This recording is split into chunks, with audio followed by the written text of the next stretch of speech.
All right, here we go on the phone. Well, hello and welcome to the stream. Sean David Morton, hi. Hello there. Yes, sir. Turn your radio off. Oh, well, he instead he hung up. West of the Rockies, you're on the air with Sean David Morton. Good morning. Evening. Yes, hello. Hi, where are you? I am just northeast of Seattle. Okay. Yes. Hi. Hi. My name is Starla. Starla? Yes. Go ahead, Starla. Am I speaking to Art? And yes, and Sean, so Hi. Go ahead, Starla. Hi, Art and Sean. Yes, I'm calling just northeast of Seattle, as I said, and I did feel the quake that we had the other day. The comment that I have is that I have had a vision myself of I believe, earthquake-related volcanic eruptions. I have seen 3 of them occurring in rapid succession. One of them was Mount Rainier, the other one was St. Helens, and another one was a volcano which I lived at the base of for a number of years. It's a smaller one, but it's a dormant volcano called Mount Si, which is just east of Seattle, going over the pass towards Spokane. So you're saying that you see Mount St. Helens actually erupting again? I see all 3 of these erupting, yes, and I think it may be a kind of a chain reaction thing. I'm not sure if the earthquake is going to hit first and then the volcanic eruptions, or if there's going to be volcanoes and then the earthquake, but I think it's going to be, it's going to be like real close together. Just as a matter of curiosity, ma'am, how do these predictions come to you? Okay, well, they actually, they come to me in a series of ways. Sometimes they come to me in dreams. Sometimes they come to me while I'm awake. They're very vivid. They're always in detail. I've had a lot of visions come true ever since I was a small child. Thank you very much. Sean, a general question about people who have themselves visions. I know a lot of people calling me up on the phone lately saying things like the psychic hairs on the back of my neck are standing up. Yes. So a lot of people are feeling it. Do most people have the ability to receive these visions, Sean? Are we just blocking it out? Or the ability is getting Welcome to the stream. more and more, because as the earth changes become more severe, humanity, in order to survive, is going to have to pay attention to this ability, and every single person on the planet within the next couple of years, as these earth changes get greater and greater. I don't care if you sit on the couch, watch TV, drink a 6-pack of beer, and eat pork sandwiches all day, you are going to get more psychic and more sensitive, and you're going to start listening to your body, and your body is going to start telling you, or spirit as well, is going to start telling you where to be, where to go, and where to move. well, is it really human beings becoming more psychically sensitive, or is it a matter of the psychic screen becoming louder? I think it's both, actually. Humanity is moving into an entirely new phase of its evolution. We're moving out of what I call the 4th dimensional space of height, width, breadth, and time into a 5th dimensional space of mind, where that which you think is going to become virtually instantaneous reality. And the biggest message that I have for the people out there in Seattle, and for all those people that subscribe to my newsletter out there, and for all my friends there, you must begin to pray, to meditate, to go out to Mount Rainier, to begin to bring that energy onto yourself, process it through your own bodies, and try to calm that area down, because it is so very, very hot right now. You've already seen the first phase of the eruption of Mount Rainier with the massive fires that have taken place, which were caused by freak, aberrant electrical storms, where the energy itself from the sky was being pulled down to start those massive fires on the area.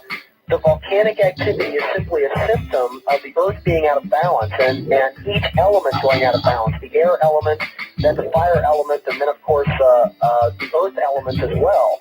And if the people in Seattle can process the energy that's literally coming up through the planet, to live in an aspect of love, of prayer, of meditation, of humor, of companionship with one another, that's the most important thing. That's the link that can either lessen these catastrophes when they occur, or when they do occur, lessen the human destruction in the form of social and civil unrest, rioting, looting, etc., people actually pulling together to help each other. That's going to be the key to this whole thing. It's going to be what you know and who you know. Knowledge and family. That's going to be the 2 most important things is that aspect of community, of people coming together, is what's going to save us here in the United States. Now, to use the 60s metaphor, good vibrations. East of the Rockies, you're on the air with Sean David Morton. Hi. Oh, hi. Good evening. This is Jim in St. Louis. Sean, how's it going? Good, buddy. Glad to have you back on again. I'd like for you to comment on two things primarily. One, if you could, please explain for all the listeners why it is that, in fact, we do not live in a democracy, but rather behind a facade of democracy, and how the Pentagon and the international bankers really run the secret government. Well, there's a lot of people that are a lot better on that subject than me. My grandmother, who was from Ireland, used to have a funny saying where she used to say, if voting really changed anything, they would have made it illegal a long time ago. Yeah, we're kind of concentrating on okay, I've got another one. Subject. Sure. Could you go into as much detail as possible about what you see happening with the fall of the entire economic system of the West, and how martial law will be implemented with the adult forces? All right. Okay, well, there was just a couple points that I wanted to touch on that were specific predictions that I had. This government source that talked to me last night talked about that there is going to be a coming currency exchange in the United States, and he gave me very specific details on this.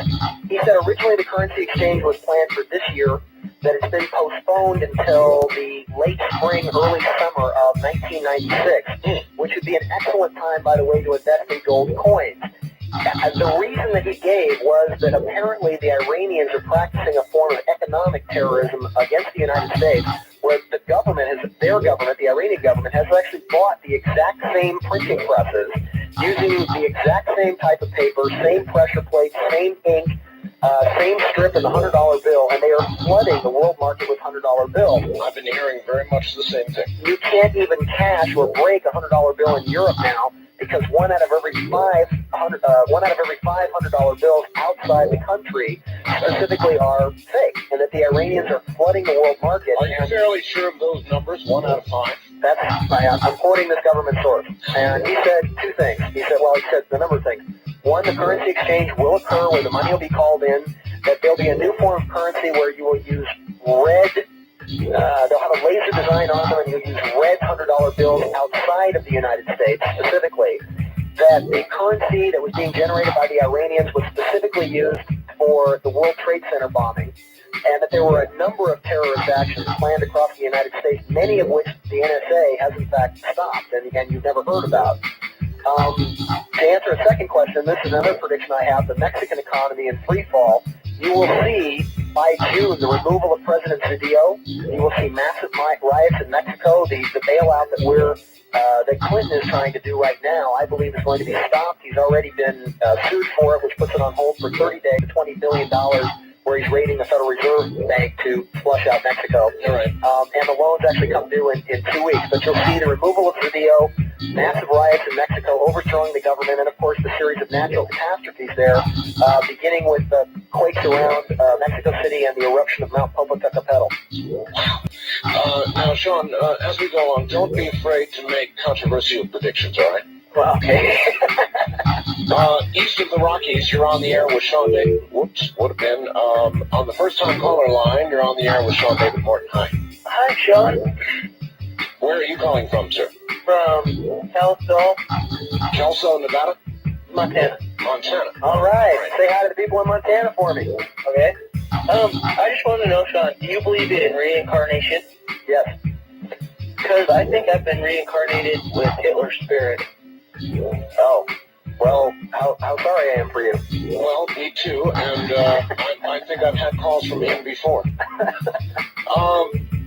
Interesting, Sean. We only have a second here before the bottom of the hour. I just want to ask this. People will call up, and we'll get them yet tonight, I promise. They will say, Sean, where does the power for your predictive ability come from?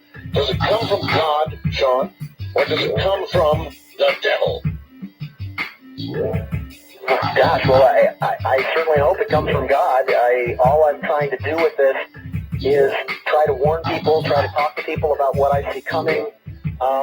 it has nothing to do, I'm nothing. Yes, Sean, but the Christians would say you're being misled by the devil, who's whispering evil little things into your ear that you're spreading, doing the devil's work, Sean. Well, they would then at the say. same time, one can say the same about Jonah, about Isaiah, about Ezekiel in the Old Testament. And the whole point of prophecy originally had nothing to do with really predicting the future. The point of prophecy was the word prophet meant a teacher of righteousness. When a person All right, on that note, we'll have to hold it right there. I just wanted to get your response, Sean, and we will be back. Sean David Morton is my guest. This is Dreamland.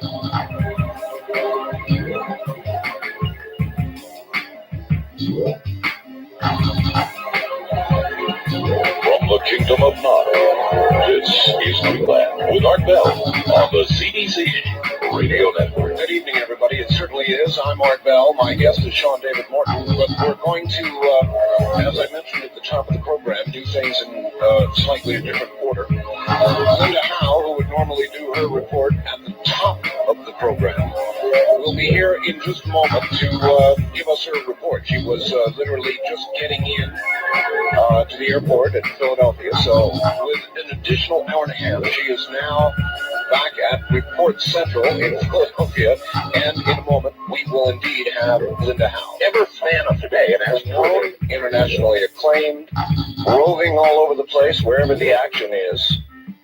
Here comes Linda Howe, all the way from Philadelphia, and I presume just back from Puerto Rico. Linda Howe, good evening, Linda. Yes, Art, that's right. I was flying into Puerto Rico tonight and the plane was late. That's why we're doing this a little later. It has been an extremely rich and full week in which I have interviewed men and women all over the island of Puerto Rico, and especially in the Cabo Rojo area, the far southwest corner of the island, where many people have described seeing discs and lights go into and out of the ocean and a lagoon there called the Cartagena Lagoon. I also have interviewed several people who have described seeing what they describe as non-human creatures, totally conscious, either day or night, including a woman who moved to Puerto Rico in 1986 from New York. 2 years later, in 1988, while she was getting ready for work at 4:30 a.m., she saw a non-human being standing across the road not more than about 12 feet from her van that she was getting ready for work. In the following excerpt, she compares the being to a 5-year-old kid, that's the word you will hear, kid, about 3 feet tall. All right, and here it comes again from Puerto Rico. I got up about 4:30 in the morning to get some things in the van because we have a cafeteria, a van. So I had to put the stuff in the van to go about 6 o'clock in the morning to sell. And I saw this little kid about 3 feet tall, white, real big eyes, real nice eyes, and he was looking at me from the rock. And I said, no, it can't be a kid at this time outside. That must be a crazy mother. But then, he got scared of me, and I got scared too. I said, no, this is not a kid. I went inside, and I told my sister that if I tell something, don't tell nobody because they're going to think I'm crazy. But I just saw a little guy with beautiful big eyes, and he was white. He wasn't gray at all, like very white, but you can see it because he showed up in next to the rock, and I have the lights on the bed on. That's why I get to see him. When you say the eyes were beautiful, can you describe them in some detail? Yeah, because they were big and bright, and they looked to you straight in the eye, but I was scared. I won't look too much. I just looked once and changed my look to someplace else. Compare them to human eyes. No, they're not like ours, because they don't have no the middle part. They don't have no middle part in it. It's only black. All black. Can you show me the shape on your face? Show me what you were looking at. How big? Looks like a kid, about 5 years old. That's it. But of the eyes. How big are Of the eyes, real big and like going back, no hair, and I can see only, when he showed like that, he only showed one hand, but I can see too much of the hand. Only that he grabbed to the rock. He looked at me, he got scared, and I got scared too. I feel like. And the color of the skin, was it absolutely white? Yeah, like a white kid, like pure white. but not for white or gray. I guess it was because of the light or something. I don't know, but it was there. I don't know where he came from. Okay. So that is a typical description of what people for at least the last 10 or 15 years throughout the island at various places have said that they have encountered. And it raises the interesting question that we're all trying to understand. This is an island that is made out of coral and limestone with a lot of caverns underneath.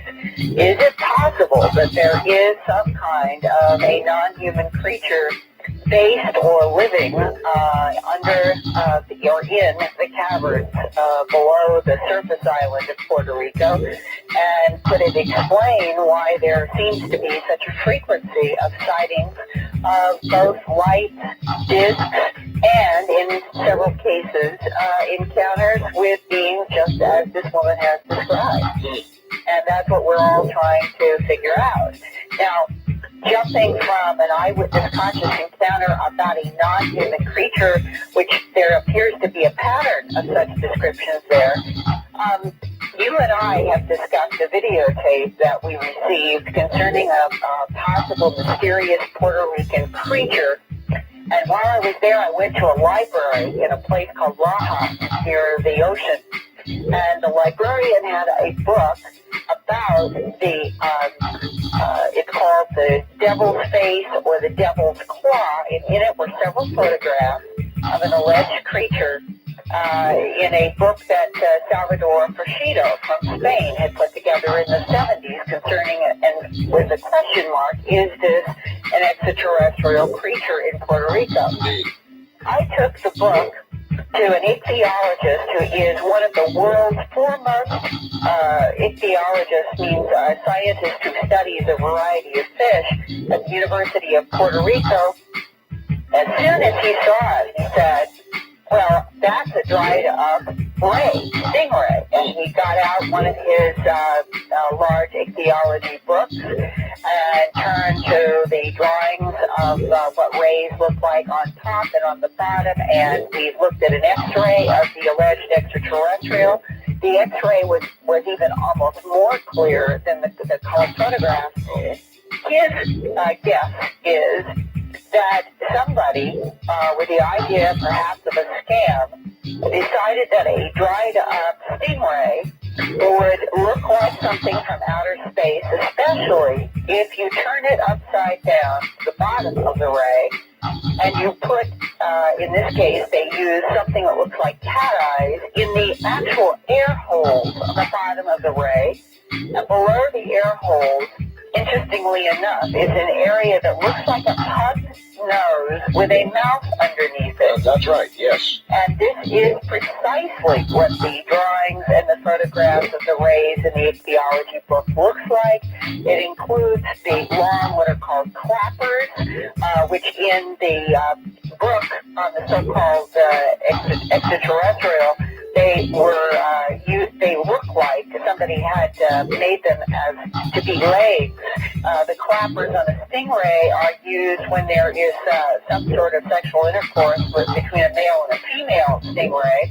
And there's also a long tail on the stingray, which when you look at these creatures from the side, in some of the cases, the tail has been doubled up on the back into an odd bed shape, which the ichthyologist immediately identified as being the curled up tail of the ray. And I personally, after comparing the library book from the Lajas Library with the ichthyology book, my sense of things, and the ichthyologist's art, is that somebody has tried to pawn off by putting artificial eyes in the ear holes at the bottom of the stingray, something that they passed off as being something from outer space, and it's not. It's from the ocean.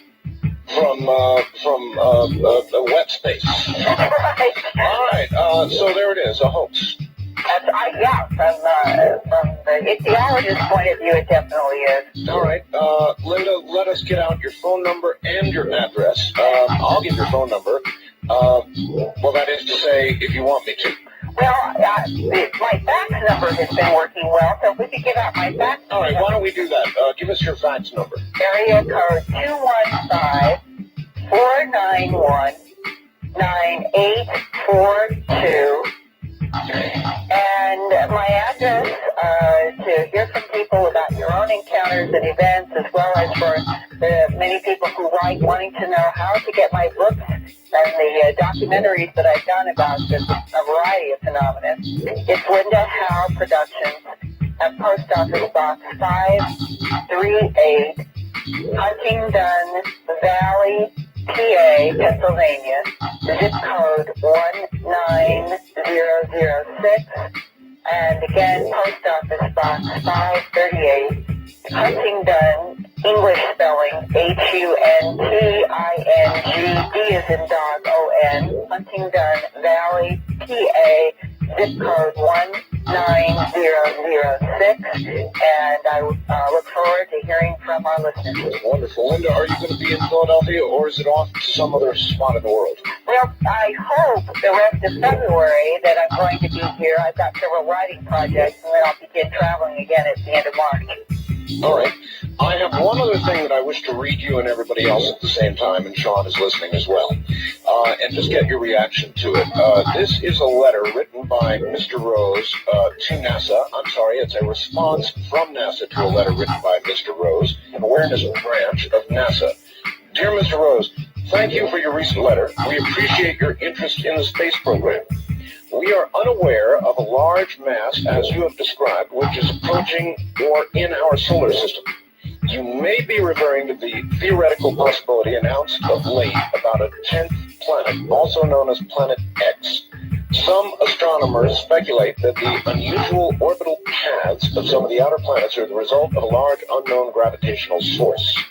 This source, they postulate, may be an unknown planet perhaps 4 times the size of Earth, that is following an orbital path considerably angled to the orbital plane of the other planets.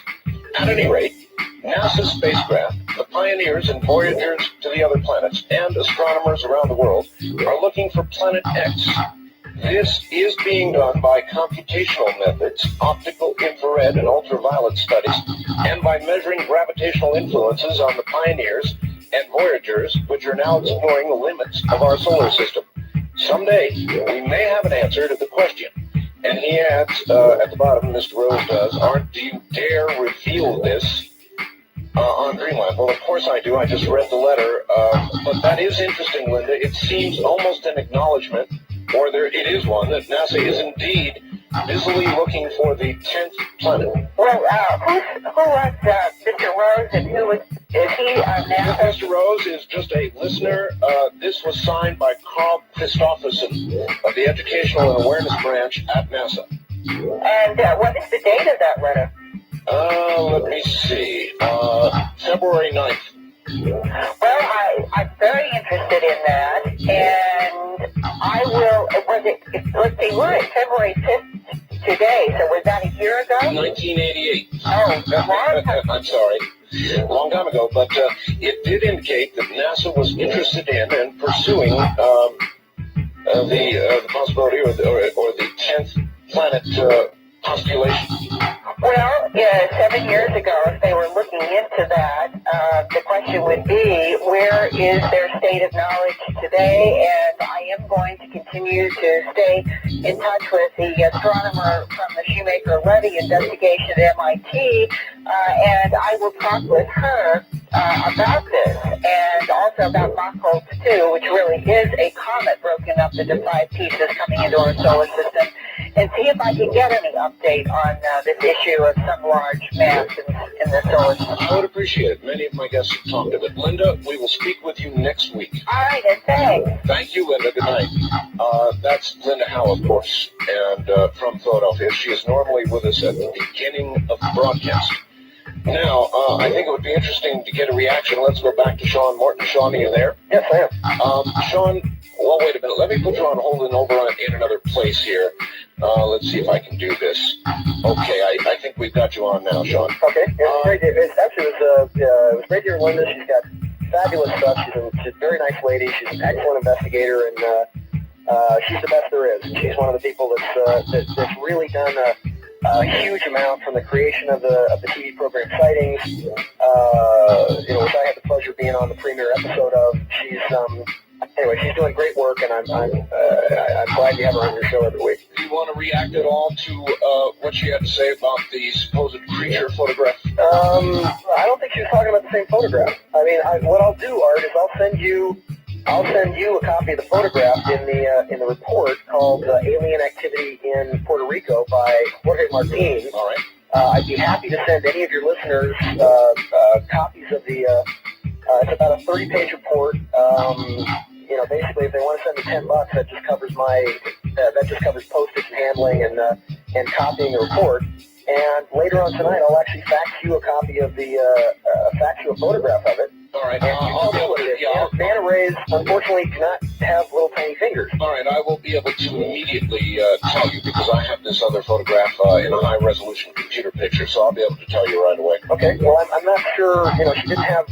It might be that she might be looking at a different thing. She didn't specifically talk about the fact that it was in Formahall, that this policeman had it. I wasn't sure if we were talking about the same thing or not. All right. East of the Rockies, you're on the air with Sean Morton. Hi. Hi, how you doing? Fine. Where are you, sir? I'm at home. Where is your home? Shamrock, Texas. All right, Shamrock, Texas. Go ahead. Yeah, I just call and say I don't see how people can cause earthquakes. Well, it's not a question of people causing earthquakes. The ability to induce earthquakes has been studied by, and the three premier scientific communities that are studying it now are the United States, Red China, and Iran. A lot of this information came out when Colonel Oleg Kalugin, who was the former dirty tricks master spy of the KGB, when Russia fell, he began to dump massive amounts of files on the West about specifically different types of scientific knowledge that the Russians were investigating. Kalugin was the one, many people might remember from the headlines, because he embarrassed Bill Clinton when Clinton was trying to open up normalization of relationships with Vietnam. And it was Kalugin who came out and said that not only was it routine for American POWs to be taken to Russia from North Vietnam, but in fact that there were still American POWs alive in Russian gulags. How does all of that relate to man causing earthquakes? Specifically because Kalugin related that he bragged about the fact that the Soviet Union caused the earthquake in Armenia in 1989, which killed 45,000 people by detonating an underground nuclear device in Semipalatinsk. No kidding. He talked about the fact that this technology was being very intricately studied by what he said then were the highest bidders, the United States, Iran, and China. All right, well, we don't have much time to the top of the hour. Caller there in Texas, have you heard any of this before? No, I haven't. I hadn't either. Well, Kalugin is probably the best intelligence source that's come out. He's been interviewed in Time Magazine. He's given a number of interviews where he talks specifically about earthquake technology.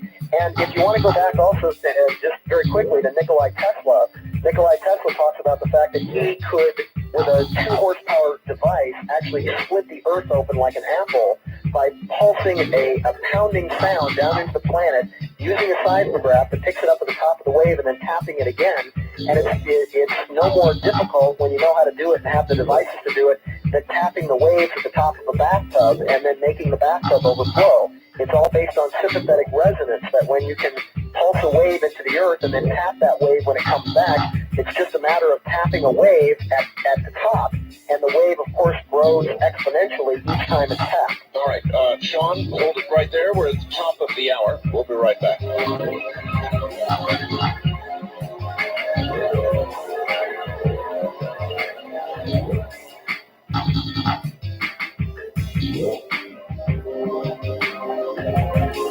We continue now with your calls to Dreamland with Art Bell from the Kingdom of Nine. We're doing this just in. We're just getting word that there's been a 7.5 earthquake in New Zealand. Says my faxer John, wow, 7.5 earthquake in New Zealand, yikes, just in. And I believe that is an accurate report. I've got it from one other source, though not yet from the networks. So There you have it, ladies and gentlemen. We'll get back to Sean, David Morton. More predictions, more questions, many of them coming in, which we'll get to in just a moment, by facts. All right, so we're in with Peak 7. I'm back now to Sean. And Sean, we too frequently, we've got affiliates in Alaska and Hawaii. And here's a fact from John, who wants to know, how about some predictions for the states of Alaska and Hawaii from your guest? All we hear about are predictions for the continental U.S. Well, in my newsletter, and I might also say that so many of your listeners have called in and subscribed from Alaska and Hawaii. Very specifically, just in the last couple of newsletters, I ran a number of predictions of the return of Hawaii to a substantial sovereign kingdom. One of the individuals that I know of who's actually in a federal penitentiary in Florence, Colorado, is King Kamehameha IV, who is the rightful heir to the Hawaiian throne. And he's actually he had a dispute with the government claiming that because he was in fact a sovereign in Hawaii, that he did not owe federal income tax because he was a sovereign under treaty to the government, and the federal government decided to basically put him under lock and key because the sovereign movement in Hawaii was growing by leaps and bounds. One of the major problems that Hawaii specifically is going to have is going to be the fact that hurricanes are going to increase dramatically in size and speed. This is going to be due primarily to a flux in the hyperbaric pressure on Earth. And a lot of this had to do with Shoemaker-Levy 9, the comet actually striking Jupiter. Now, even though the radiation effects of that comet, in other words, these waves of radiation that are coming off Jupiter after the effects of the comet, are going to take at least another 6.5 to almost 7 years to reach planet Earth, the gravitational effects of the solar system were felt virtually right away. And what Hawaii and specifically Florida have to worry about in the next year and specifically later on this year are going to be hurricanes where the average hurricane is going to have speeds of 150 to almost 175 miles per hour. They're not even going to be called hurricanes anymore. I coined the term hypercanes a while back because I felt that these hurricanes were going to be so massive that they were going to take out large chunks of American cities, specifically mostly in Florida, but also in Hawaii as well. Why are hurricanes getting stronger? It has to do with an increase in the hyperbaric pressure because the hyperbaric pressure has fluctuated. I believe is a direct result of the Shoemaker-Levy 9 comet actually striking Jupiter. I don't know what hyperbaric pressure is. I know there have been scientists, Sean, that have theorized that we're warming up. The planet is warming up. And, of course, as the planet gets warmer, there's more energy available for hurricanes to build. Yes. And so I've heard that, but I'm not familiar with hyperbaric pressure. Well, that has to do with not only the global warming aspect, but it's the best way I can describe it is quite literally, there's almost with the assault of this comet on Jupiter, there has been a flux rather substantially in the gravitational field of the entire solar system. And I believe that this is one of the things that is going to lead to these massive hurricanes. Now, as far as the scientific explanation, I'm at a bit of a loss. All I can tell you is that these hurricanes are going to get bigger and larger and much nastier, and the average hurricane is going to be about the size of Hurricane Hugo. Gone are going to be the days where we'll have hurricanes of 50, 75, 80 miles per hour. As I said, on the average worldwide, we'll have hurricanes between 150 and 200 miles per hour. All right, in Florida and Hawaii. All right, I want to leave Alaska out. They've had one large earthquake, as you know. Well, Alaska's not in too horribly much danger, simply because the massive Alaskan earthquake in the early part of the 1960s, when they had, I believe it's like the 8.5 up there, has rearranged a lot of the landmass in Alaska to the point of where, Alaska's always going to be active. It's always going to be active because of the volcanic activity there. You're going to see hurricanes and, volcanoes and earthquakes increase all around the Pacific Rim, increasing exponentially, I believe, once again in the next 5 years. As far as most of Alaska goes, you have to remember that the majority of people live specifically on the coast. They are going to have some major readjustments of the tectonic platelets. They will experience probably a quake as high as a 7 to a 7.4 or so, I believe, within about the next 2 years. But remember, Alaska's been pretty well rearranged. There's been a number of very, very strong quakes in Alaska that have rearranged the tectonic platelets up there. So I don't think Alaska has a huge amount to worry about. All right. From DJ in Phoenix, ask your guest, please, what he sees in the way of the status of the food supply, disease, epidemics, and nuclear detonation in the next 6 or 7 years. Well, let me tell you that this year is going to be very much about volcanic eruptions, and it's going to be very much about atomic accidents, nuclear supplies going, nuclear reactors that have been built improperly, and also stored nuclear devices. One of the things that I do see is that I saw, and I think I wrote this in the, one of the things that I wrote to you in the facts earlier, is that I saw problems with atomic radiation in Texas, specifically the northern central parts of Texas. I also saw problems in Albuquerque at Kirtland Air Force Base with a large number of nuclear devices that are being stored at Kirtland Air Force Base right outside of Albuquerque. You have something interesting astrologically happening this year as well.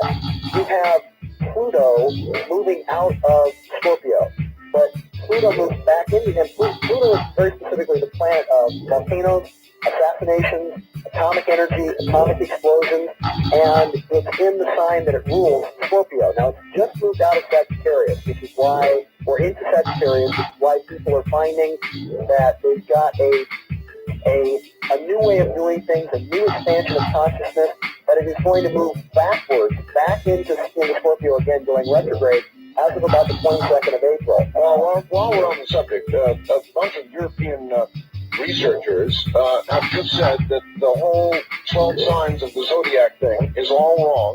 There aren't 12, there are 13. They added one, and they also rearranged the dates so that most of us fall into new categories. Have you heard that news? I had heard of it, but I mean, there have always been two separate astrological systems. One we called sidereal, and the other one was called tropical. The sidereal system was the system that was specifically used by Hindu Vedic astrologers, which was based on the true positions of the stars. So the true positions of the stars are actually 23 degrees off where we use our regular astrology. Like, for example, what sign are you? I'm a Gemini. Okay, you being a Gemini, were you born late? When's your birthday? June 17th. So June 17th, you would still be a Gemini because you would have to, because you're born late in June, because you would actually have to back your sign up 23 degrees, literally by some 23 days, and that's where you would find your astrological sign. So the Hindu Vedic charts are based on the true positions of the stars. Well, 23% error is not trivial. It's significant. No, it's huge. And but the thing is that both astrological systems work. If you're Hindu Vedic, for example, a Gemini is a person that's a master of communication, a person that maybe has a dual personality, multiple relationships in their life, usually is very, very talkative, best on television, best on radio, best on dealing with popular media. Now, if I was to move you back into, say, Taurus, the Hindu Vedic people basically attribute all the signs of Gemini onto Taurus, but Tauruses would be all those things. So you see, it all sort of changes. Both systems work. Okay, I follow you. I want to get back to the phones. We've got so many people out there wanting to talk to you. West of the Rockies, you're on the air with Sean Morton. Hi, this is Alan from Modesto. Hi, Alan. Hey, how's it going? I'm going to get you on KMH out of Fresno. KMJ. Hey, nice to have you loud and clear. Yes, sir. Hey, I do UFO investigations in this area, and I'm coming across a couple of new groups. One's called the Ashtar Command, and the other's the Solara, that has to do with the 1111. And they're claiming they can remove implants with psychic surgery. I'd like to know Sean's spin on this. They can remove what? Implants using psychic surgery. Psychic surgery. These are supposedly the people that are abducted, that probes or tracking devices are actually placed sometimes down the throat, up the nose, in the ears. I don't know. I've heard of these people. It's not my job to say anything negative about people. I don't know how they can do it. I mean, the only success that I've seen with any of this. All right. Well, we can read between the lines. Yeah, I don't. there's a lot of people out there who claim to be channeling, who are starting various religions based on this stuff. And all one can do is sort of be careful. The Astro Command has claimed a lot of different things over the years. I don't think any of which have happened. All right, Colin, we're going to leave it there.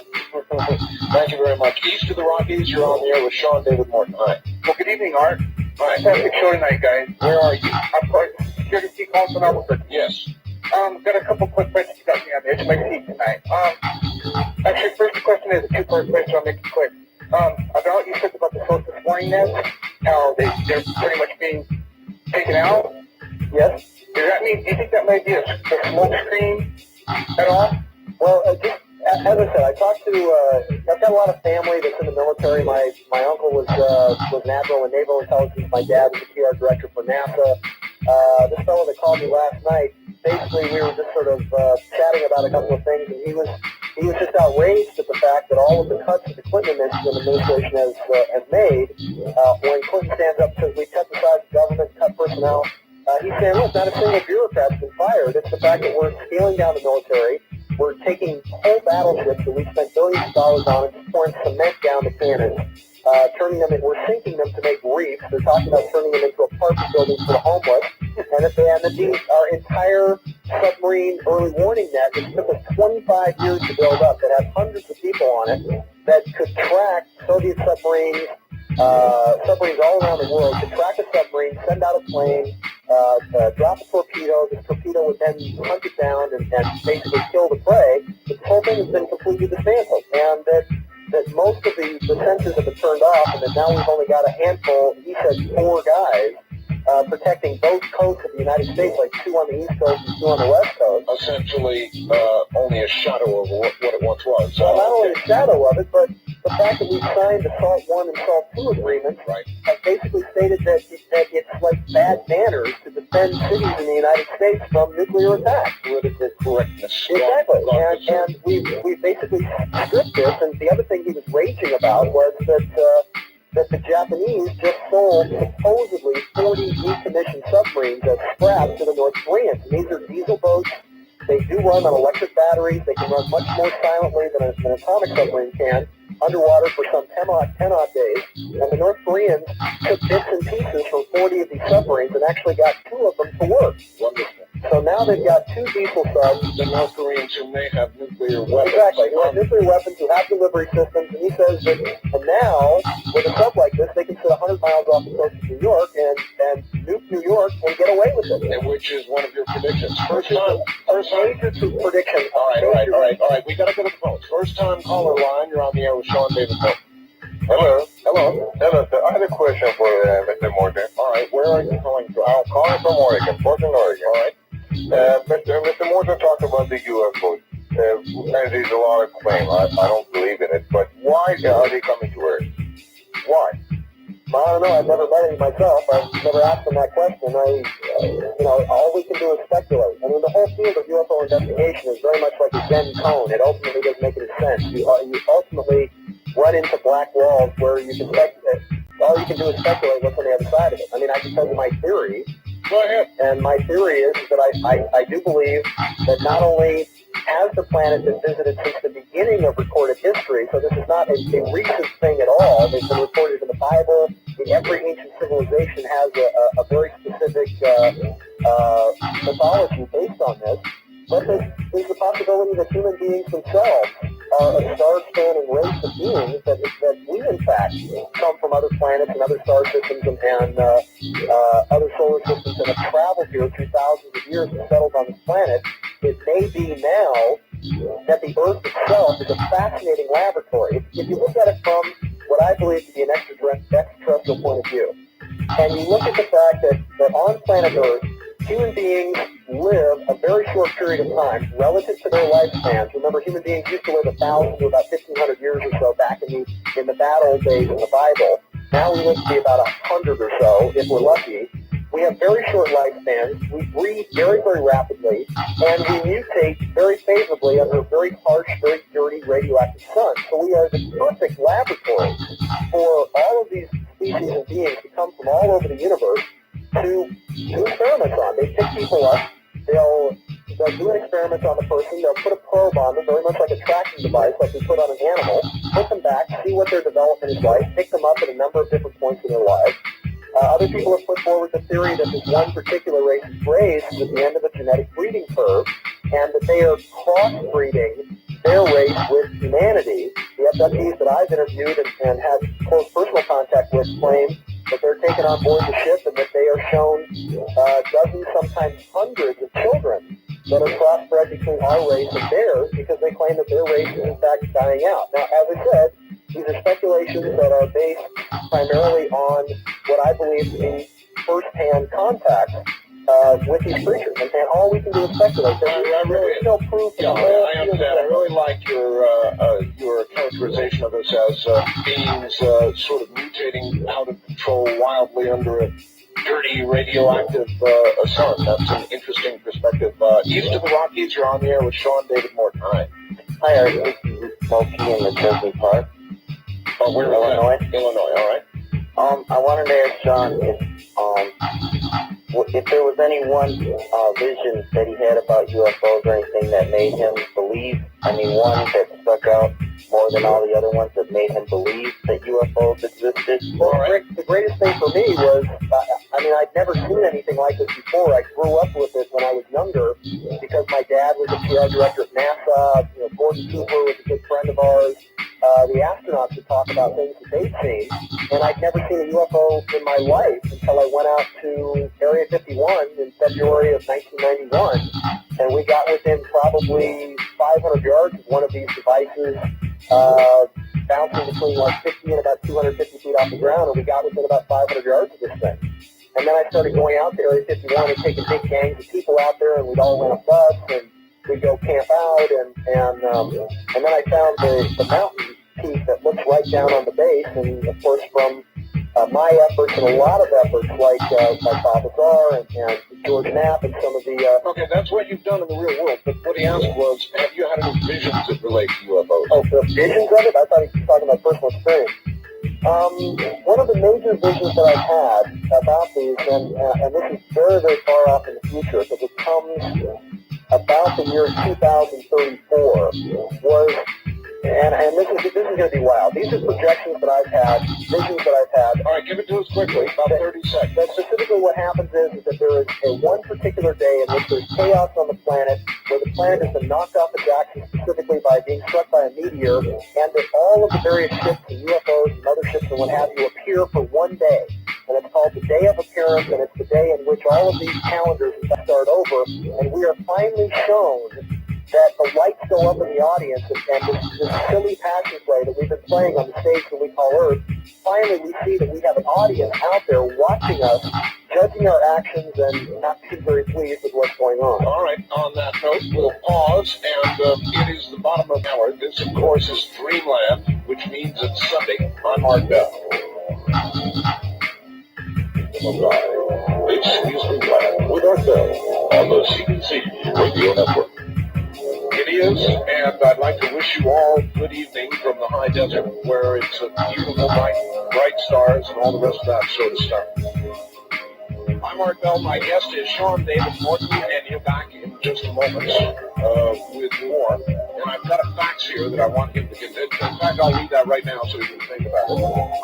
Sean, I'd like to know your opinion of the chance of UFOs being time travel craft from a technocratic future society where humans have moved underground to escape the environmental disasters and wars prophesied to be. I believe this explains, one, why they have not contacted us, and two, their knowledge of geologic formations. And so when he returns, an answer to that one. Fan a fire and watch it heat up. Well, adding, okay, now, with respect to this fax from Youngstown, Ohio, Sean, time travelers from the future? Well, it specifically goes back to what I was saying before, is that this is what's so fun and so fascinating and yet ultimately frustrating about the entire field, is that ultimately all UFO investigation is a Zen cone. It ultimately doesn't make sense. You're always led to that black wall of the maze where you can only speculate what's on the other side. It is true. So it's as good a theory as any? Yes. As good a theory as any. There has to be some explanation as to why they seem to be indigenous to this planet. I mean, they've been here for thousands of years. The argument that's used against ufology is that why would these beings come from light years away and basically do nothing but abduct people and fly around our cities? Why don't they just grab a few people, take some rock samples, and go home? All right. East of the Rockies, you're on the air with Sean David Morton. Where are you calling from, please? Howdy, this is Jim. I'm calling from Milwaukee. Hi, Jim. I wanted to ask if you had any predictions on Michael Jackson. Michael Jackson.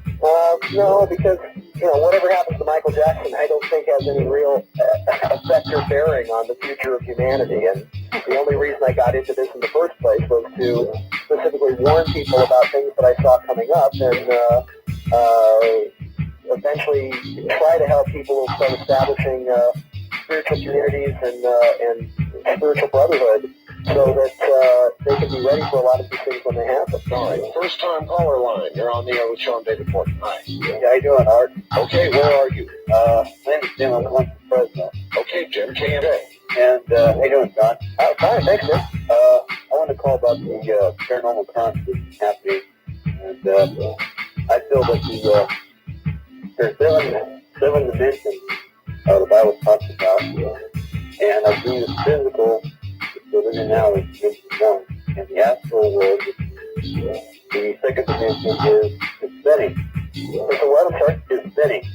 The veil between these two dimensions are spinning. I believe you're exactly right. And this has a lot to do with what we were talking about earlier, about how we're mentally moving out of four-dimensional space, height, width, breadth, and time, far more quickly into a fifth-dimensional aspect of mind. And a lot of the reason for this shift is the fact that we are very much becoming a global consciousness thanks to television, radio, fax machines. I mean, all of this technology that we have now, telecommunications, is in fact just kindergarten for the real telecommunications, which is in fact telepathy. It's the whole planet. Maybe it's going along with the ozone, huh? Yes, exactly. The whole planet all coming together. But yes, things are very much speeding up. Specifically because of consciousness, we're running out of time because time itself is getting shorter as our minds begin to expand and we take in more and more information. All right, wildcard line, you're on the air with Sean David Morton. Hi. Hello, hi. My name is Carolyn. I'm calling from Seattle. Yes, Carolyn. And my question is do you see anything happening in Seattle, like any earthquakes in 1995? And if so, how close the person should move? And what do you see is going to happen in St. Louis? Is St. Louis and Denver, Colorado, a safe place to go from Seattle to St. Louis or Denver? Okay. Specifically, what I've been talking about for quite some time is to watch for a series of earthquakes, of very severe jolts at the base of Mount Rainier near Seattle, in the range of about a 6. As I said, as high as a 6.5, but no bigger than a 6. As a direct precursor to Mount Rainier, exploding. The other thing is, too, is that, as we were stating before, volcanism is a pretty exact science, and there will be warnings and steam plumes and ways in which scientists can actually detect whether or not Mount Rainier is so. So it's not going to take anybody as any big surprise.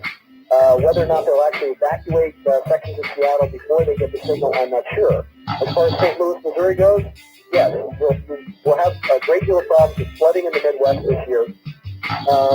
Problems with dust tornadoes in the central part of the United States.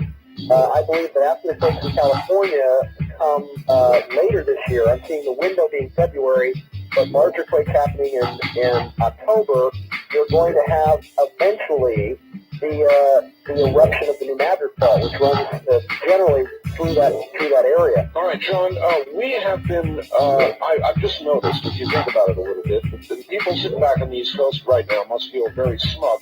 We've talked about the Midwest now. The West Coast a very great deal, the Northwest a lot, even Alaska and Hawaii. What about the people back east? Well, specifically, once again, the area of Georgia are going to continue to experience a great deal of inundation. Florida, up along the coast, also the Carolinas are going to have very severe problems with storms and much, much larger hurricanes. After a series of quakes in California, also, the continent itself is going to begin to flux back and forth. And New York has already had a series of quakes in the realm of like between 3.5 and about 4.5 in the upstate New York area. If New York gets hit with a quake of a 5 to 5.5 or so, you have to remember that the entire New York utility system is all built with wooden pipe. It's very, very old and rotted. The specific things that I see happening as far as New York goes is I do see, once again, the atomic attack on New York in July of 1999, which is a linchpin of a large number of the Nostradamus prophecies, specifically a nuclear attack from a submarine by the Iranians, by the Islamic Jihad.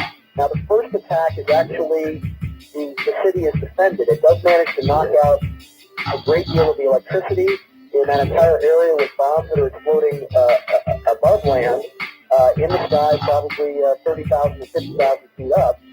Then areas of New York are going to be evacuated into New Jersey and into the Meadowlands. I do see as part of the final phase of the war, the United States will not be that involved in the wars in Europe. We will be involved in the opening volleys of the wars there, and then we'll decide that it's none of our business, and we're basically going to leave the Europeans to hang out to dry. But I do see in late year 2001 a pair of chemical bombs exploding over both Washington, D.C. and New York that drop a snow-like substance. Now, both of these cities, I believe, will be relatively evacuated by that time, but I do see some sort of chemical warfare that takes place specifically because of this final conflict of the alliance with China, the various nations of Islam, Africa, and then Russia, NATO, and the United States. All right, well, I'm glad I asked. East of the Rockies, you're on the air with Sean David Morton. Hello. No, you're not. West of the Rockies, you're on the air with Sean David Morton. Hi. Oh, how you all doing? Okay. Good, thanks. Yeah, this is Bob Pepe Chico. Hi, Yes. Yeah, Mr.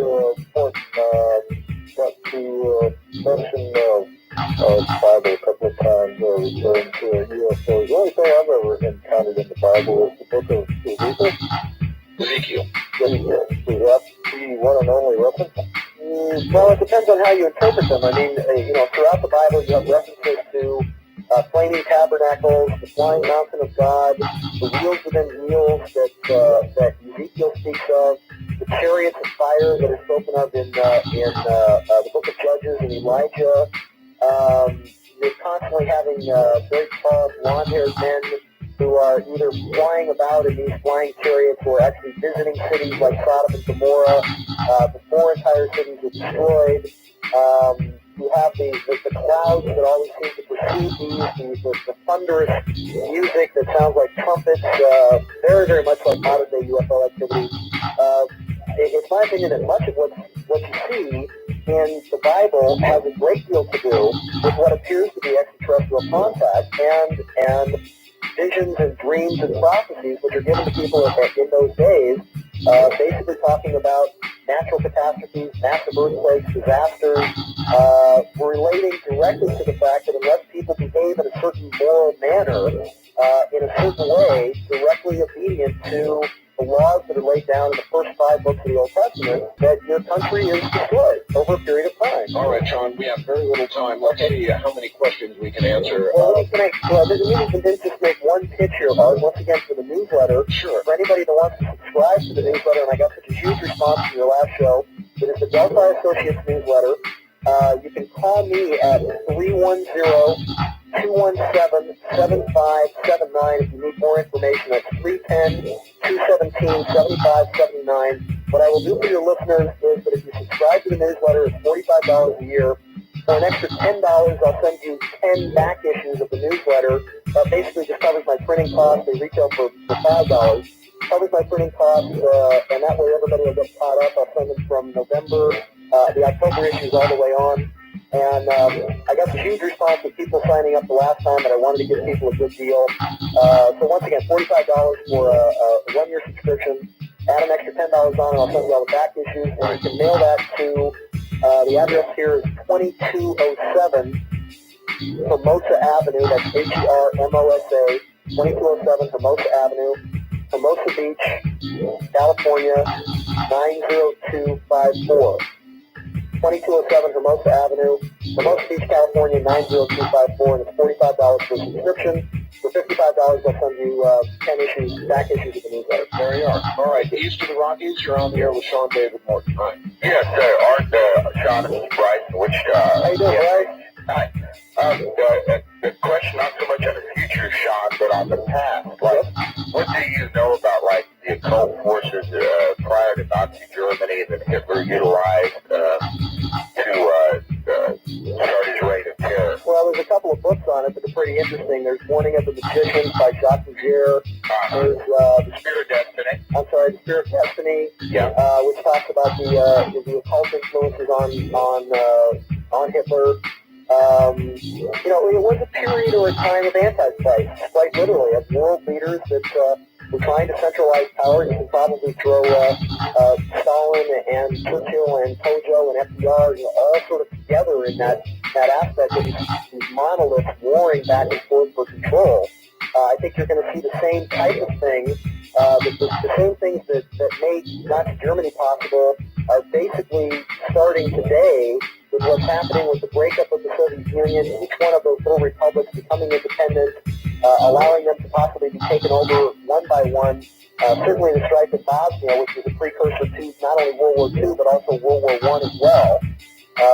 I think people, if you go back into our history, back in the 1890s, William McKinley, who was elected in 1890, was shot by a Serbian, assassinated by a Serbian, because the United States was involved in the Serbian conflict, exactly the way we are now. So I don't know if that's Sure. Where do you see China? And I'll just take up the list. All right. Specifically, the role that China has to play in this is going to be that there are only two world power structures economically that are not aligned with the Rothschild-Rockefeller economic military-industrial complex. And those are China, specifically, and Islam. They are the only two, basically, power blocks left that are not into the interest-banking Western Rothschild-run system. And eventually, the West and China and Islam must eventually come to blows because of the diametrically opposed economic systems of these two structures. I've always believed that myself, Sean. West of the Rockies, you're on the air with Sean David Morton. Hi. Hi, this is Marianne in Kent, Washington. Hi, Marianne. Hi. I have a question. Yes. I'm right underneath Mount Rainier, and I felt the 5.0 earthquake. Yes. And I'm thinking of moving to Reno, Nevada. What do you think about that? Good move or not, Sean? No, I think Reno's good. As a matter of fact, even though there were some quakes, they had a substantial quake at 6.0 in Gardnerville, which is just south of Tahoe. Reno is going to be a fabulous place. Colorado is going to be a good place. I mean, just to make it clear between myself and between many other people who talk about these coming earth changes, it is not my belief that Colorado is going to be the new west coast of the United States. I personally, in the visions that I have seen, simply flat out do not believe that's going to happen. As of 1996, there will be a series of quakes from 1996 until about 2005 that are going to quite specifically take out possibly between 5 and maybe 20 to 30 miles of coastline in California, with the two cities being the most damaged being San Francisco and San Diego, with large chunks of California literally breaking off and a fissure coming up along the San Andreas Fault between where the cross point is between Baja and Mexico, along with volcanic activity in the Bahamas, specifically on the island of Martinique with the eruption of Mount Millet, that is going to cause a landmass to begin to rise in the eastern part of the United States, which will submerge sections of, pretty substantial sections of Florida and big chunks of the East Coast. This leads to the economic crippling of the United States, and the United States turning in upon itself, where the U.S. will then break up into what I have seen as being 13 independent countries, with Canada and Mexico as part of what by 2005 will no longer be part of the United States, but in fact the NAU, the North American Union. And the flag of the North American Union is actually the old revolutionary colonial flag. It's a yellow flag. It's called the Gaston flag, and it's got a serpent on it that says, "Don't tread on me." And that is going to be the new flag of what will be called the new states or the new North American Union. And when the economy of the federal government begins to collapse, due to the collapse of the Japanese economy due to various natural catastrophes, you are going to see various states begin to secede from the Union, and it's going to be a foot race, and this is for your people in Alaska and Hawaii again. There will be a foot race between Texas, Montana, Alaska, and Hawaii as to who is going to be the first to secede. Wow. I would have guessed certainly the same states. There are rumblings, of course, in all of those states, Sean. Well, as we speak now, the Montanans, very noble people that they are in the process of putting an initiative on the ballot for Montana to secede from the Union based on Article 1, Section 3 of their state constitution that basically states that they feel the federal government is in violation of the Bill of Rights because of the crime bill. Yes, all right. We have very little time. What response would you expect from the federal government, Sean, very quickly, should Montana or any other state secede? Well, I think you'll see the same response there as you're seeing in Chechnya right now. We have U.S. Special Forces troops in Chechnya acting as advisors to the Russians that are basically doing the urban warfare with the Chechen rebels. Those troops were trained here in the United States, outside of Tucson, Arizona, and in Texas to do exactly what it is they're doing in Chechnya right now. All right, my friend, we are out of time. Sean, we will do this again. It has always been a great pleasure having you on. It's always a wonderful experience, Art. You're doing God's work, and I really appreciate it, and your fans appreciate it. I just hear nothing but great things about you from people who write me who just say they just wouldn't know what was going on if it wasn't for you. Thank you, my friend. And good night. Sean, David, Morton, good night. This is Dreamland, a program dedicated to an examination of areas of the human experience not easily nor neatly put in a box. Things seen at the edge of vision, awakening a part of the mind as yet not known. Yet things every bit as real as the air we breathe but don't see. Please join us again next week at this time for Dreamland.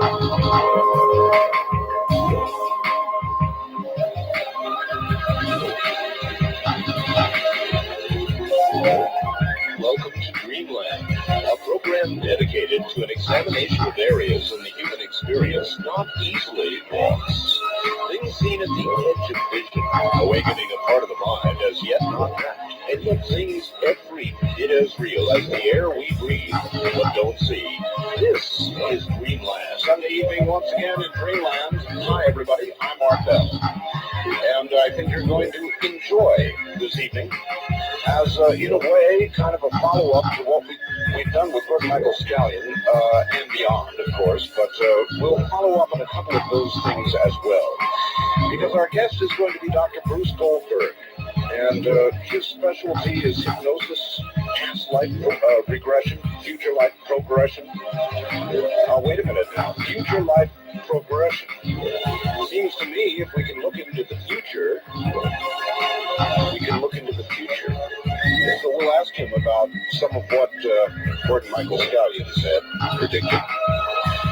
In just one moment, Linda Howe will do an opening report for us, and I understand she's got a very interesting one. In the Dalton Island Parkway cattle farm area of Mobile, the only tissue removed from the large 1,800-pound bull was the tongue cut from deep within the throat near the larynx. Mr. Fraser said that his two cows, found 25 feet apart from each other, both lying on the same side with the same excisions, had 4 of their 6 teeth removed in neat circles. But, as usual, the local livestock investigator told the sheriff's office that it was predator, and that has been the formal conclusion.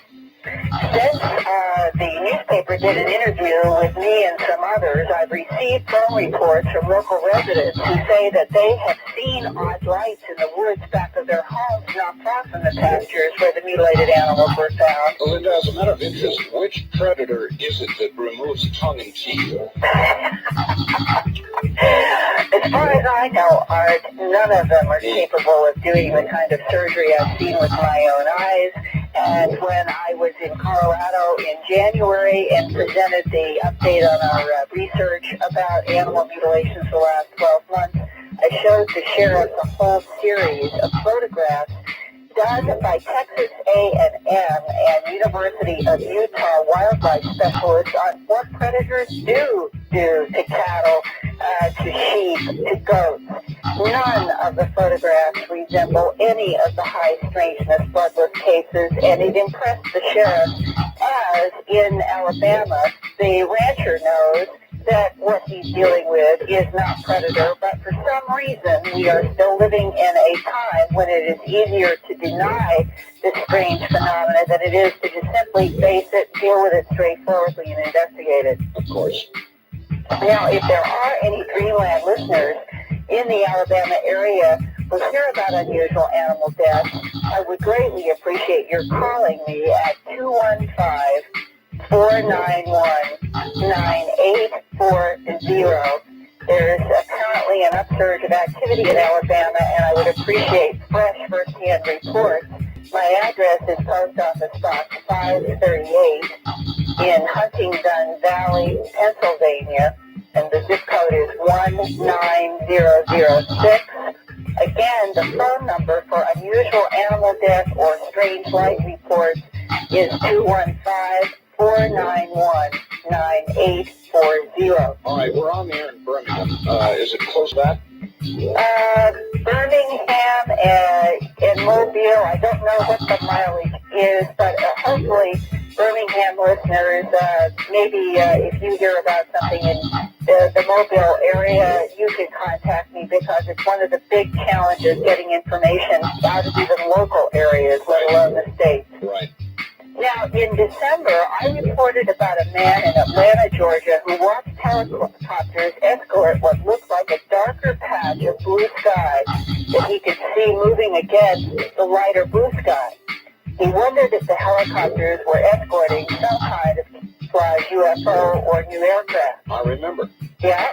Well, last week I received a letter from another Dreamland listener who heard the Atlanta man's report and talked to me about a United States government technology that might explain what the Georgia man saw, and according to her, is based on extraterrestrial technology.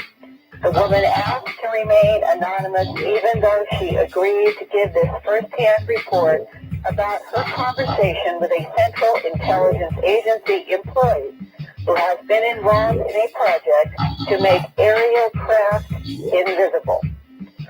Oh, my. Shades of the Philadelphia experiment.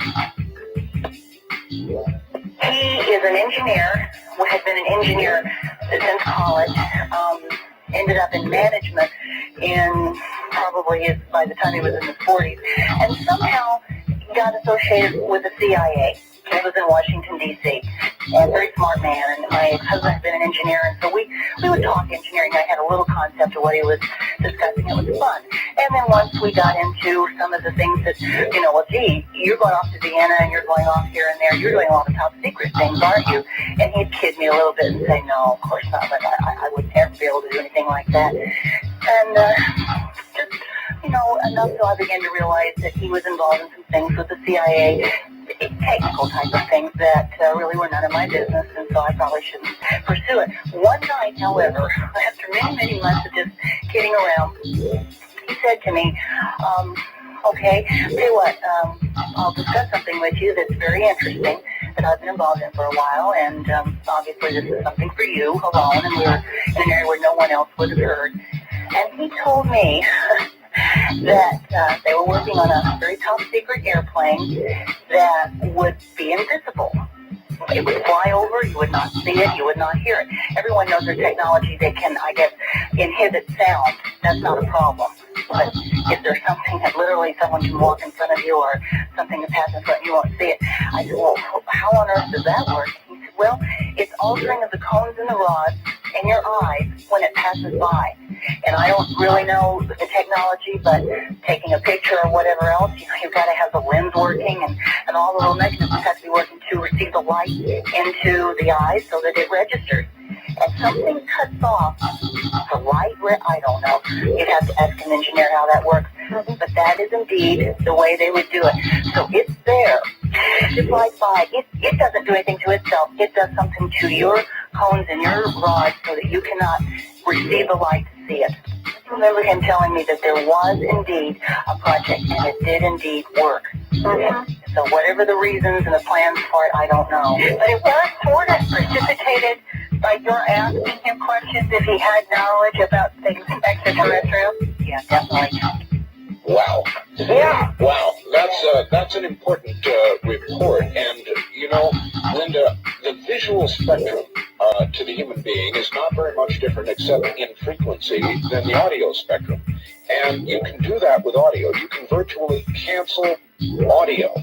Well, in fact, one of the footnotes to this, what I consider to be a very important report, too, was my own experience at Kirtland Air Force Base in Albuquerque back in April 1983, when I was talking with Air Force Office of Special Investigations Agent Richard C. Doty about extraterrestrial phenomena. And he told me then, now this is 1983, that the government knew that the non-human intelligences that are interacting with our planet could deflect photons so that light would be deflected away from the human retina, thus making the alien craft visible when desired. And this raises the interesting question that perhaps the popping in and popping out characteristics of the UFO phenomena so often reported by eyewitnesses relates to a photon deflection technology, and perhaps this woman's report is about CIA technology development that mimics that effect. It might be more technology than what people speculate about in terms of interdimensional doorway, popping in, popping out. This may be strictly technology. And if any of our Dreamland listeners have any more information about photon deflecting technology or technology that would affect the cones and rods of the human eye by objects flying over so they become invisible, please contact me at my post office box 538 in Huntingdon Valley, Pennsylvania, and the zip code is 19006. Well, this is liable to get us in contact, all right? Either you or me or both of us by somebody we don't want to talk to. Well, slowly steps. I think we Dreamland, I am becoming extremely convinced that we have a lot of listeners with a lot of solid information and that they are learning that they can communicate anonymously, and we will protect that but still share the information which we all need to know. And just another small follow-up, you have been talking with Gordon Michael Scallion about the future, and you will be doing more so tonight with your guest. Recently, in the last 3 or 4 weeks, I've been getting phone calls and letters from abductees that I have had files and dialogue with over the last few years. And they are reporting what they call these virtual reality dreams that seem more real than life itself. And what they claim that they are seeing in the dreams are volcanoes and earthquakes. It raises a question, which I know you're going to be discussing tonight.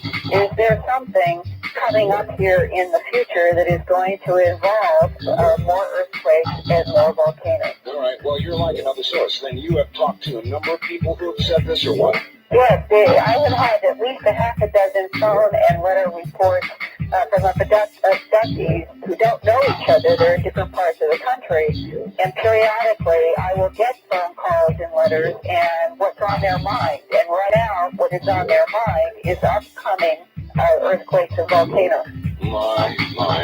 All right, very good. I appreciate that, Linda. And I assume next week, I shouldn't assume, we'll be in where you be? I will be in Philadelphia as far as I know. And I look forward to continuing correspondence from our Dreamland audience. This letter and this interview, I think, gives you an idea of how strong the content can be. Indeed. Thank you, Linda. And thank you, Art. Take care. And I'm going to repeat her phone number for those listening to WYBE in Birmingham, Alabama. Or anybody else who has information on this technology that Jake was talking about. That's fascinating. Modifying the light and the way it's received in the cones and rods in your eye. Donahue, Joan Rivers, Regis and Kathy Lee, CNN and CBS News, among others. He's also served as a consultant on the film version of The Search for Grace, which which was made into a movie for CBS starring Lisa Hartman and Ken Wall and aired in May of 1994.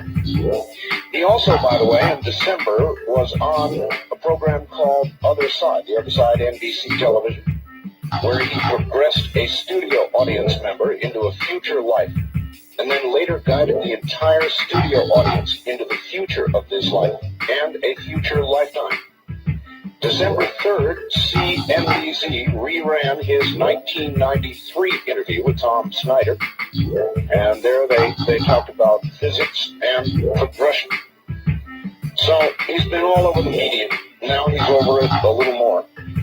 Here, with just a couple of minutes before the bottom of the hour, is Dr. Bruce Goldberg. Hi, Dr. Goldberg. Hi, Art. So, nice to reincarnate back on your show. Yes, glad to have you. I have some good news for both you and your listeners in reference to the topic that seems to be getting a lot of attention these days, and that is that we can discuss this in more detail, of course, but progression done by my patients, and I mean thousands of them, have shown that there will be no more major earthquakes, larger than the Northridge earthquake anyway of last year, for the rest of the century.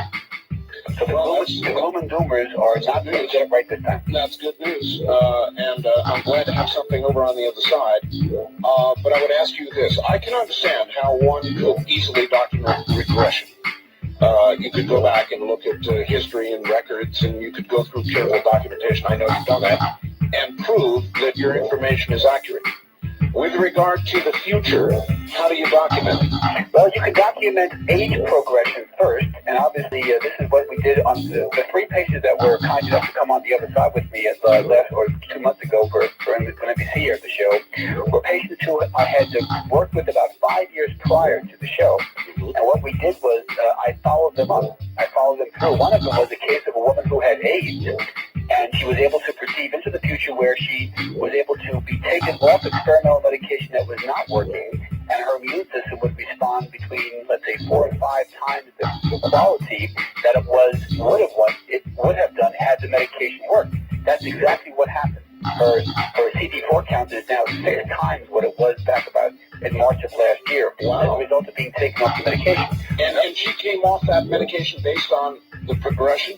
Well, she came off the medication. She chose, we're going to talk about how we choose frequencies. She actually chose her ideal path in which she was told by the physician that the medication was not working and that it's her option of whether she wants to get side effects. And she said, okay, take me off. Okay, take me off. All right, doctor, hold on. We'll be right back to you. Dr. Bruce Goldberg is my guest. We'll be right back.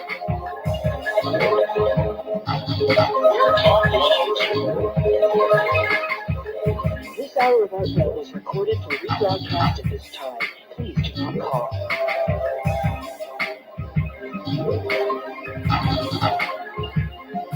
Talk with Art Bell. First-time callers to Greenland dial 702-727-1222.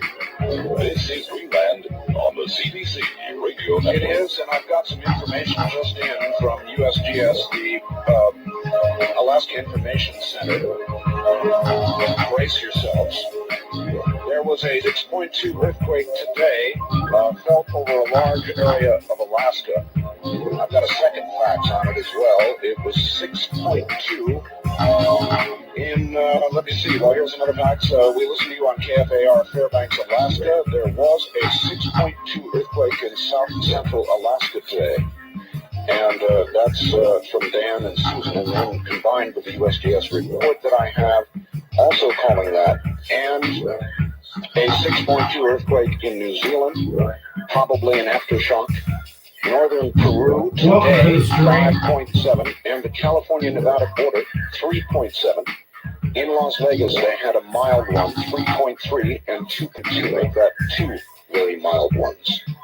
Then this fax. Good evening, Art. Please take a moment to welcome KYOS Merced, California, back to carrying Dreamland live, and thanks for listening to their listeners.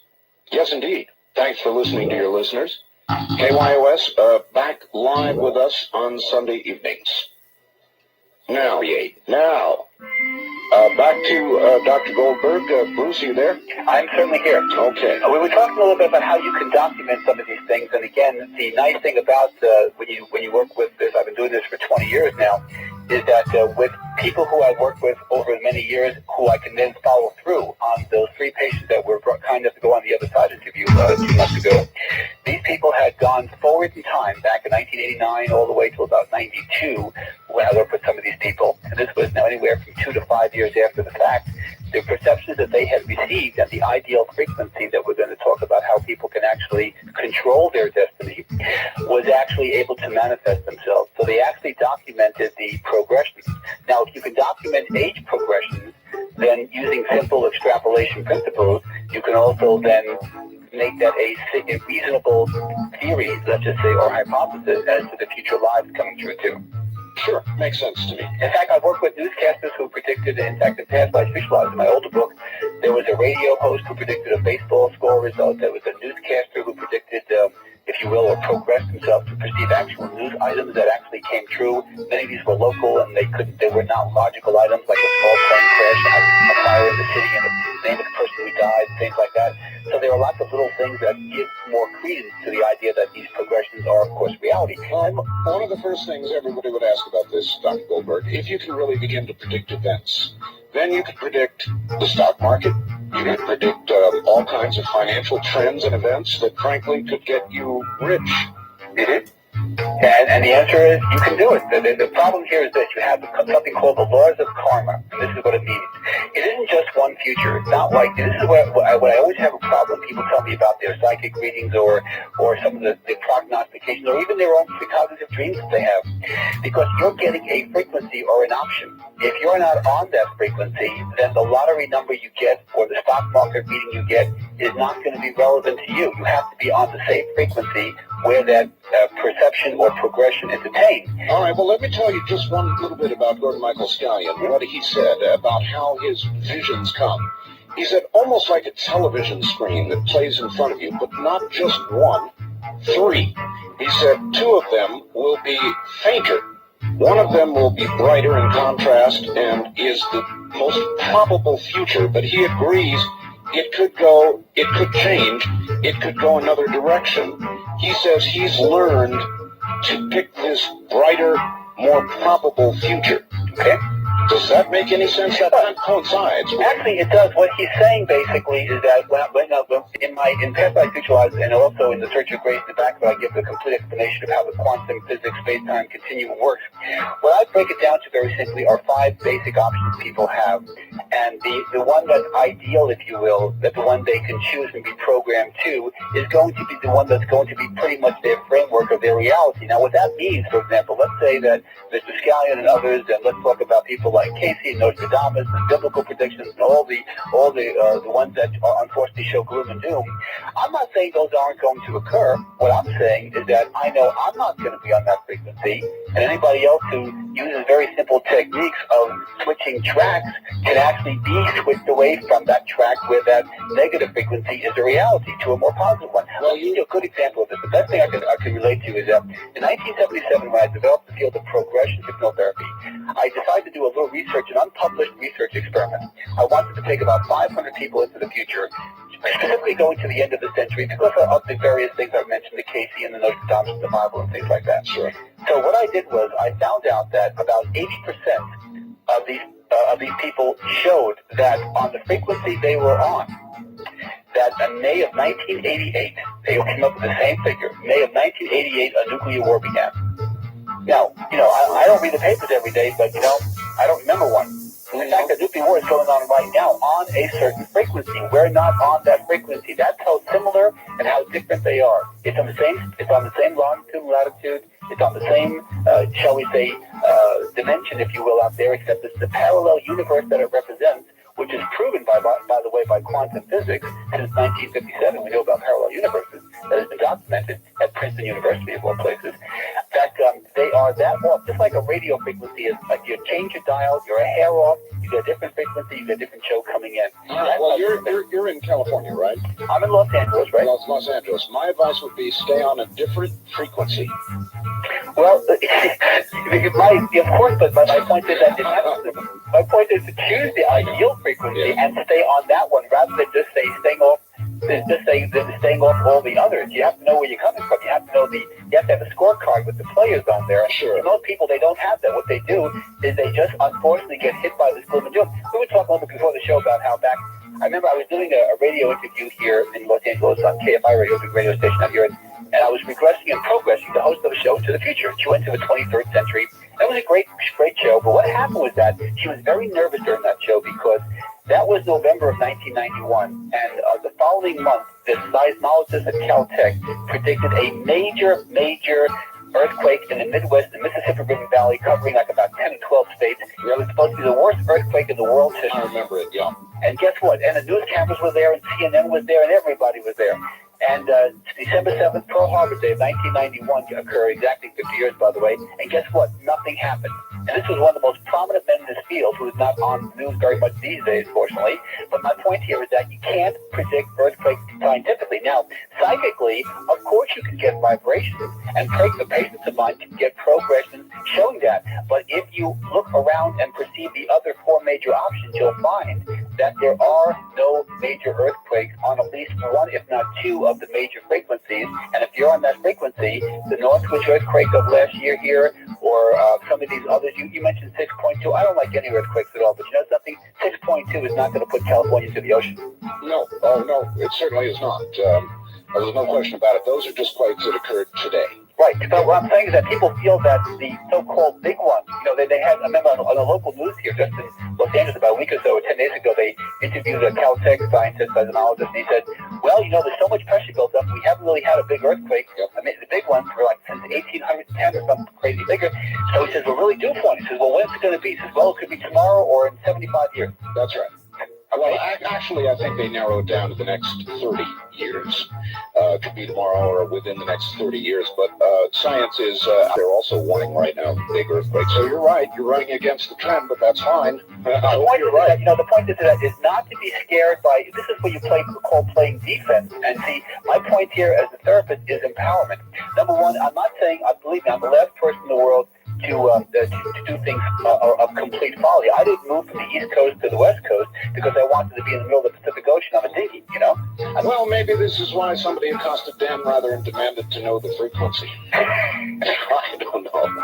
But what I'm saying is that, look, if you send the energy out that you're worried about the possibility, what if, then you actually create an energy level that can make that a reality. If you take an empowered point of view, and if you take the point of view that, something, I don't really worry about earthquakes, there's not a darn thing I can do about them anyway, I'm going to think positively and program myself and my parallel universe on a positive level, guess what? You now have decreased significantly the likelihood of that disaster occurring. Well, that's interesting.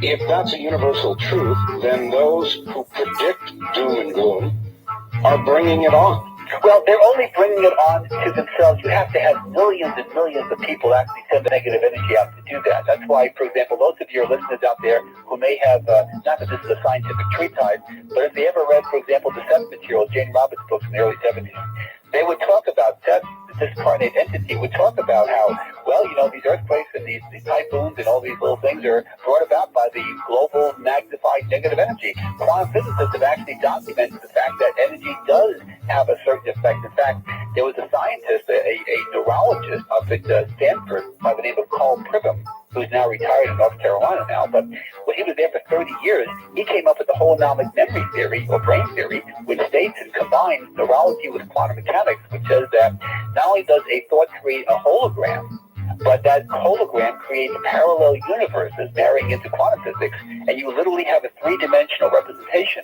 of your reality and your future and your parallel futures by just having thoughts occur in your mind. Well, if we can do this with regard to external events, Doctor, then I would think that the power to heal oneself would be overwhelmingly strong. Well, it is. In fact, in my older book, Past Life Visualized, I talked about a case of hysterical blindness of a woman who was able to use a regression and cleansing techniques to reverse that. I deal with allergies every week in my office. I have psychosomatic illnesses. I have patients who have everything from asthma, migraine headaches, to colitis, to spastic stomach, to colons, etc.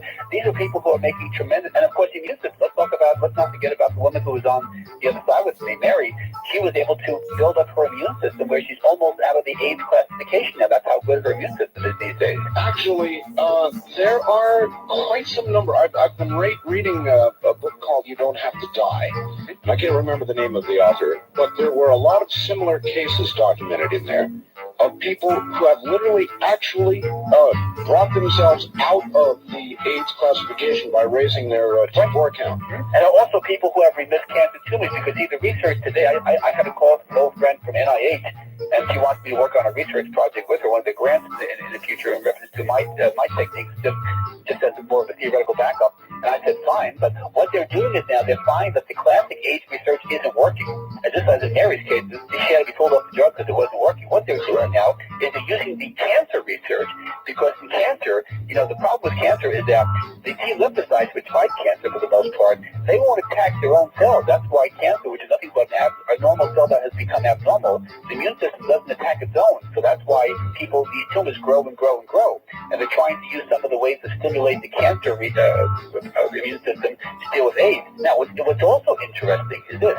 Carl Simonton, back in the 60s or early 70s, when he developed the visual imagery techniques for fighting cancer by using you imagine the cancer is a piece of meat and your immune system is a bunch of sharks and things like that. What he did was, he did that on a more of a psychological, hypnotic viewpoint, because his wife, Stephanie, was a psychologist. But at Penn State University, among others, I'm familiar with Penn State because of my undergraduate background in biochemistry, is that they came up with, they found out that when patients were exhibiting hypnotic levels, alpha levels, which also includes meditation, that they would actually increase the amount of T lymphocytes produced when they would do these biochemical, they would take certain aspects of their spinal fluid to see what and brain-mind barrier extracts to see what the production of the immune system was. And they found out that in alpha, the production of T lymphocytes was always increasing. So therefore, that we have scientific and absolute biochemical evidence to show that when people do things like relaxed levels of alpha, that they actually increase their immune system. In fact, I have a new scientific article coming out later this year, which will be a survey of the medical literature. It's not my research, showing how the medical literature shows that there is an adrenal corticosteroid produced by the adrenal gland called DHEA/S. And what this does, the production of this slows down the aging process. This article is to show how by using alpha levels like meditation, hypnosis, yoga, biofeedback, etc., that you actually will look younger. In fact, patients of mine that I see in my Los Angeles office, when they come in here, they've been practicing yoga meditation for 20 years. I can tell automatically because they never look their age. And neither do I.